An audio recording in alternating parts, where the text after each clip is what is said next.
abundar sobre este informe, hacemos contacto desde España con Javier Larrondo, fundador y presidente de la organización Prisoner Defenders, y quien está despierto a más de la medianoche de Madrid para participar en este programa. Muchas gracias, Javier, por tu condescendencia y sea bienvenido. Un placer, Camilo, y gracias por el interés en estos temas tan terribles.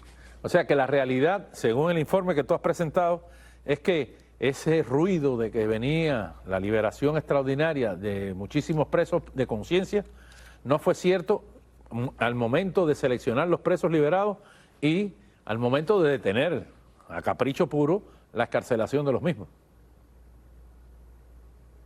Sí, efectivamente, de los 200, el 94% ya deberían haber sido excarcelados antes de que el régimen les procuró la excarcelación. Pero además la excarcelación se ha producido, como decimos, en una situación de amenazas y de régimen carcelario domiciliar que hemos definido, durísimo, que está siendo muy duro para muchos de los excarcelados y que desde luego está siendo un fraude a cualquier negociación que supondría la liberación de presos políticos. No está siendo una liberación.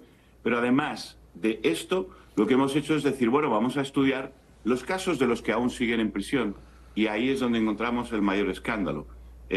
Todas las mujeres o los jóvenes, por ejemplo, sin antecedentes, todos ya deberían estar excarcelados. Pero es que incluso del grupo peor colocado, digamos, aquellos que tienen antecedentes y son hombres adultos, detenidos en edad adulta, después de los 21 años, resulta que el 50% ya tendrían que haber sido excarcelados. Es decir, la situación es de una negación absoluta de todos los beneficios penitenciarios regulares, normales, de Cuba para todos los presos políticos, procurándoles una tortura adicional, digamos. O sea, lo que me estás diciendo es que lo extraordinario no es que hayan soltado los presos políticos, sino que a esa altura no los hubieran soltado cuando ya les correspondía.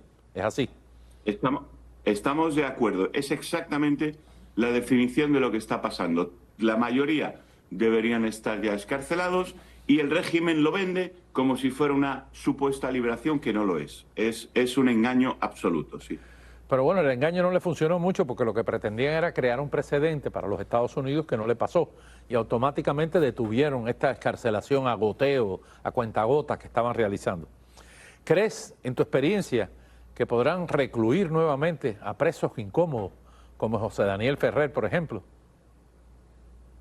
Sí, no hace falta creer en ello. Simplemente con la experiencia que tenemos sabemos que un gran porcentaje será revocado a prisión y un gran porcentaje tendrán que volver a pasar por todo ese mal trago, porque es lo habitual en este tipo de excarcelaciones del régimen sobre presos políticos. Es lo habitual, Camilo. Y en el caso de los presos que no han permitido que los pongan en el aeropuerto, como Michael Osorbo o Luis Manuel Otero Alcántara, por ejemplo, que no han permitido una negociación, que no fueron incluidos en esta lista de supuesta liberación, ¿crees que en algún momento cambien las medidas contra ellos, les permitan disfrutar de casa por cárcel o algo por el estilo? Bueno, ahí el régimen tiene un cálculo muy concreto de cuál es la ventaja o el coste político de liberar o de retener a una persona en prisión.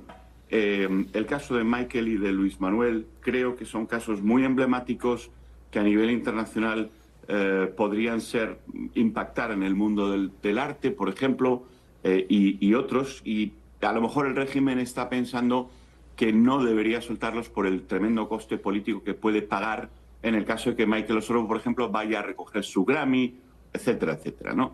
Todo esto son cálculos que son los cálculos de un Estado totalitario absolutista, como el Estado de Cuba actual, el régimen de Cuba actual, y lo que sí sabemos es que hay muchísima gente en prisión, muy buena, que por su activismo, por su firmeza, les retienen en prisión a pesar de que deberían estar excarcelados.